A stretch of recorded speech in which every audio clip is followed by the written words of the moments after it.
After the Napoleonic Wars, in Austria and in cities like Vienna, the rising middle class, which was thriving, could afford to invest in art and public concerts and exhibitions.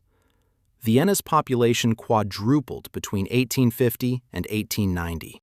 Thus, the need for more, larger, and more specialized concert halls emerged. The piano began to be mass-produced and entered every salon. Along with it, its teaching. By 1881, so many pianos had been manufactured and sold that 69 music schools had been founded in Vienna. At the same time, industrialization greatly reduced the cost of writing and printing by expanding existing media and creating new ones. Access to sheet music, literature, and correspondence became easier and thus increased.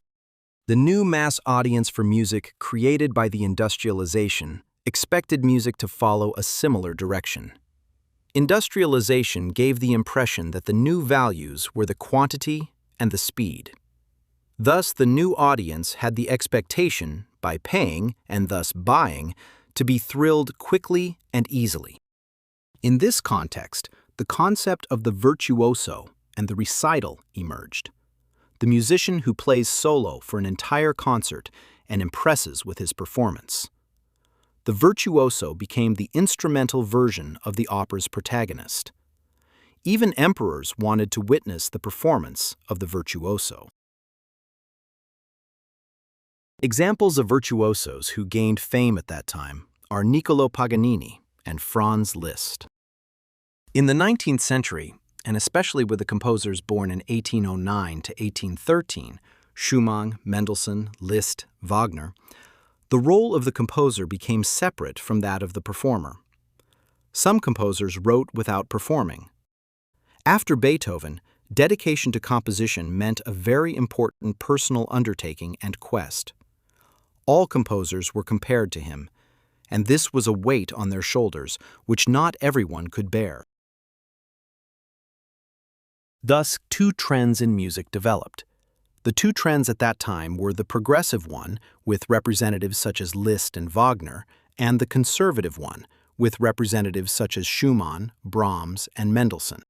The progressive trend, influenced by the rapid industrial development, considered that the previous music of composers such as Bach, Mozart, and Beethoven had no place in the present, and therefore aimed for something new. The works of this trend were often loosely connected to literature and fantasy, such as Liszt's symphonic poems and Wagner's works. This is why this painting is also known as Liszt fantasizing at the piano and not Liszt composing at the piano. The conservative tendency, on the other hand, was keeping the work of previous composers alive, using their forms and syntax, continuing the composition of absolute music, that is, music without the combination with other arts. After Schumann's death in 1856, Brahms was the only composer of the conservative trend, and after spending his childhood playing the piano for a living, he continued the tradition of Bach, Mozart, and Beethoven. He is the Romantic composer who has studied these three the most. In his recitals as a pianist, he is the only one who consistently plays Bach. In his compositions, he took classical forms such as the sonata one step further.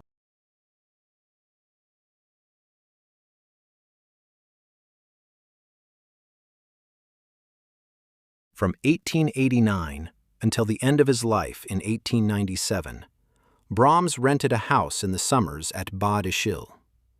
Bad Ischl, in the Salzkammergut of Upper Austria, was a town near thermal springs with a salt production activity built on the banks of the Traun River. At this age, Brahms suffered from musculoskeletal pain and sought treatment at thermal springs such as those at Ischl. Vienna and Ischl are about 300 kilometers apart. Since 1877, there has been a direct railway line to Ischl. This means that one can go there from Vienna in a day's journey, and this is why others from Vienna chose it, such as Brahms' friend and composer Johann Strauss II, as well as the Emperor of Austria. Every summer, the Emperor of Austria and King of Hungary, Franz Joseph I, spent his holidays at his courtyard in Ischl. In fact, Ischl was particularly attractive to him. In 1914, upon hearing of the assassination of his nephew and heir Franz Ferdinand, as well as his morganatique wife Sophia, he rushed to Vienna, but soon returned to Ischl to continue his vacation. It was from Ischl that he signed the declaration of war against Serbia on July 28th of the same year, starting the First World War.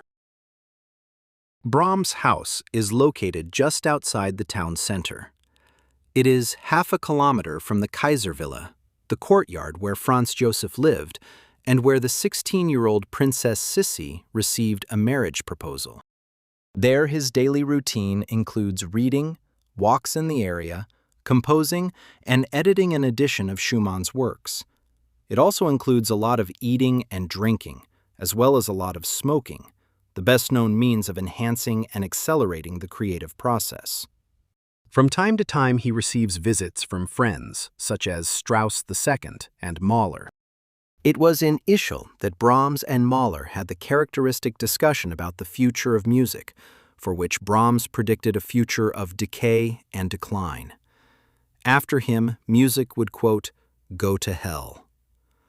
Mahler, who was writing his first symphonies at the time, pointed to the waters of Traun and said, "Look, here goes the last wave." Brahms replied, "Very well, but what matters is whether the wave goes to the sea or to the morass."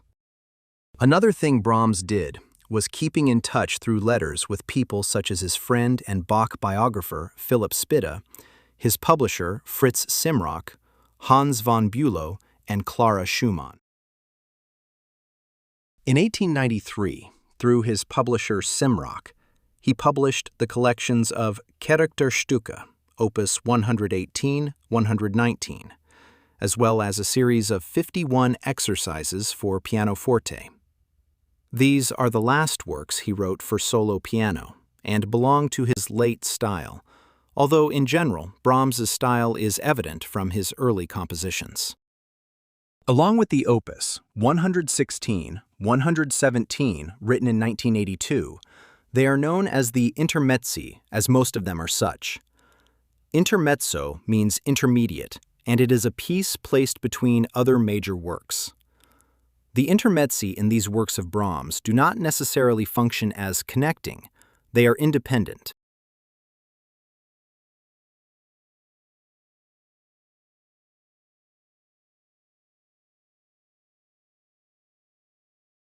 The Opus 118 has a dedication to Clara Schumann. The last intermezzo is in E-flat minor. It begins with the melody of the medieval Latin hymn Dies Irae, Day of Wrath. The piano replaces the words Dies Irae, Dies Illa, Solvet Seclum in favilla, which means the day of wrath, that day, will dissolve the world in ashes. At the beginning, the reference to the Dies Irae suggests a vocal character. Immediately afterwards, an arpeggio enters, creating the impression of a voice and piano texture that is maintained throughout the entire A section.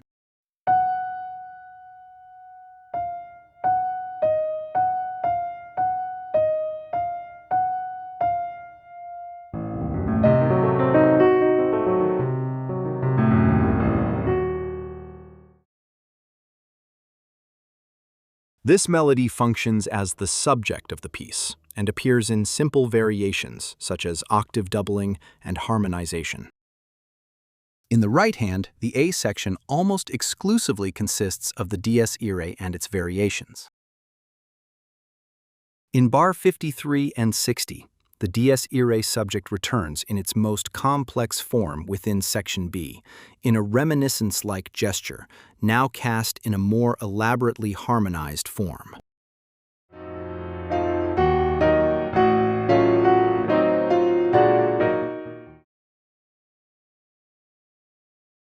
At first glance, the piece has an A-A-B-A form. However, based on where the Dies Irae is placed, that is, with its appearance in bar 53 inside section B, the minuet form shows up. The B section of the piece consists of three parts. The internal structure of B at its core has a note cell A consisting of a 32nd, leading to a note of bigger value, and a note cell B, which is like A, but has three descending 32nds. The 32nd functions as leading to the second and most important tone, and is what aids the melodic movement. At the same time, in the left hand, there is exclusively a single beat C cell. The A and B cells constitute the basic material of the entire B section, on which their combinations are based.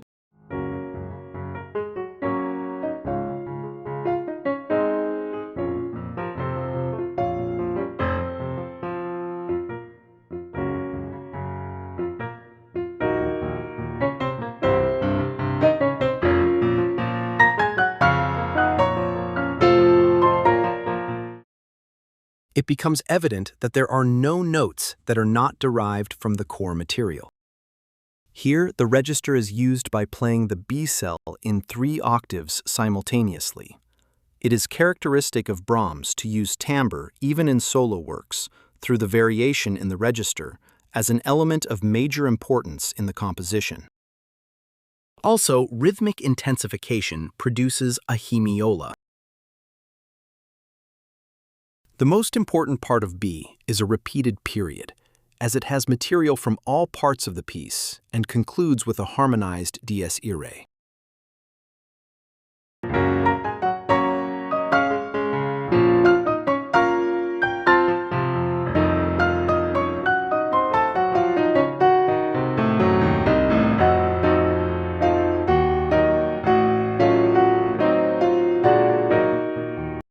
Here, again, the entire range of the piano is used within one measure. The piece concludes with another harmonized dies irae.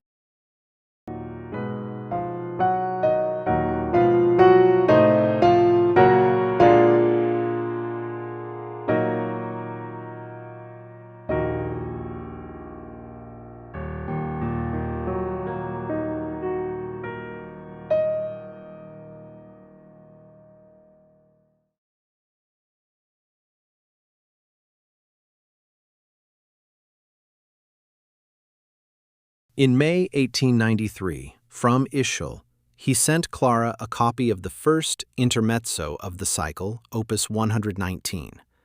He adds in the letter that it is exceptionally melancholy, and to say, to be played very slowly, is not sufficient. Every bar and every note must be played as if ritardando was indicated, and one wished to draw the melancholy out of each one of them.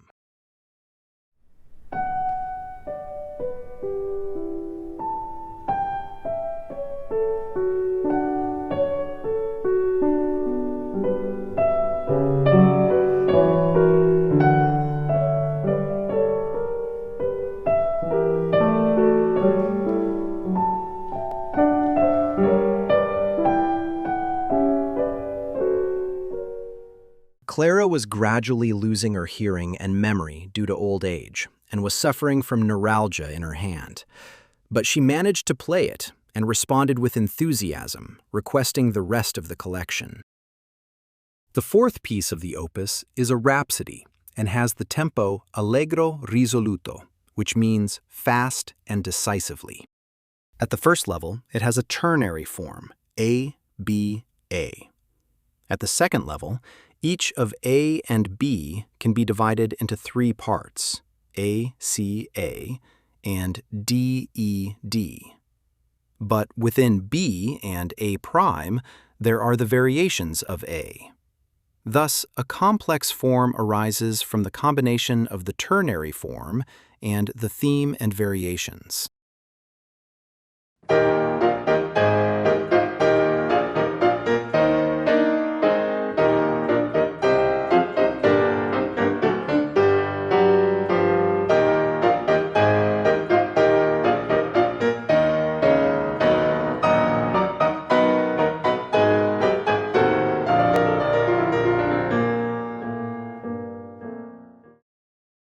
The A begins with a two-period pattern, each consisting of two phrases, with the first phrase of each period being the same. The phrases consist of 5 bars, the first 4 of which have a basic pattern of a quarter and 2/8. The 5th bar acts as a link between the phrases.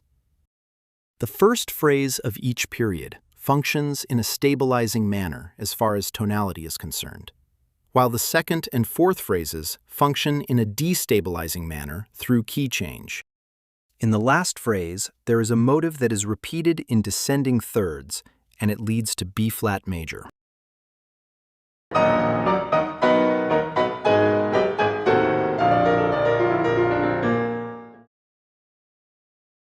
A variation of A is heard within section B, functioning as an illusory return to A.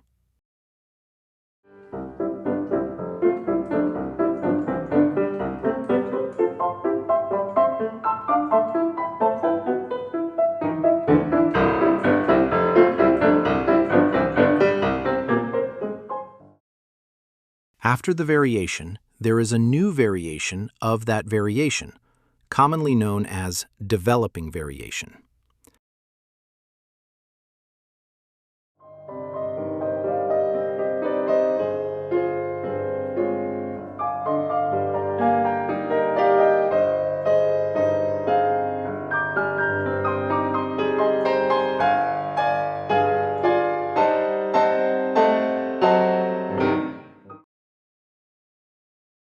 Towards the end of the piece, there are 2 more variations of an improvisational character.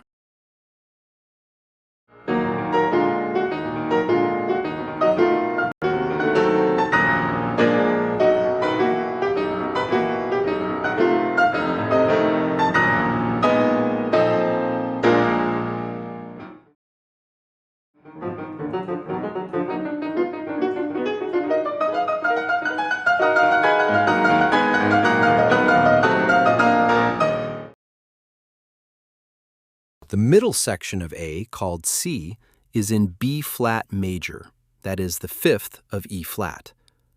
It also has 2 periods, which are similarly arranged to that of A.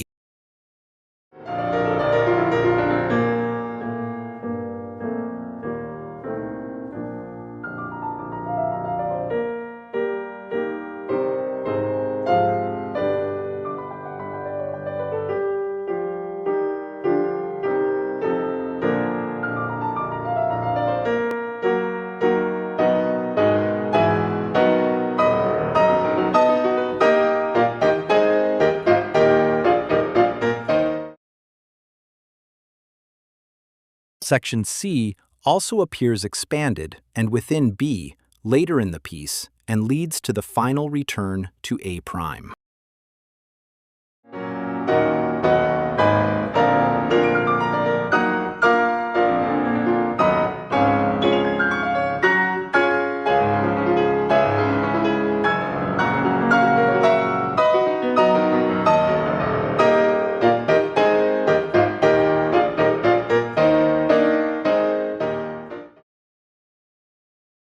The part B starts with section D in C minor, where a period is heard, and is then repeated and expanded.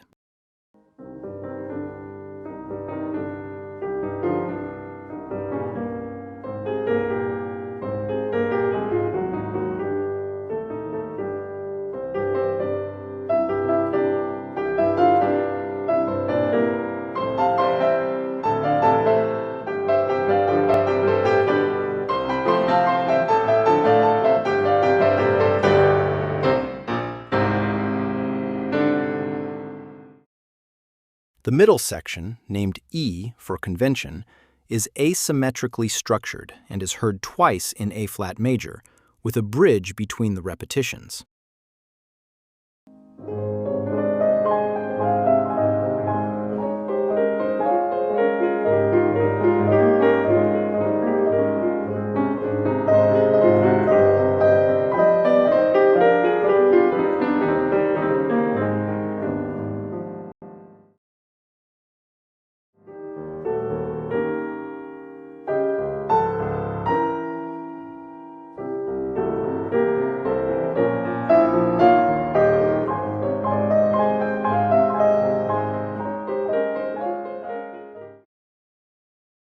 At last, the Rhapsody ends in E-flat minor.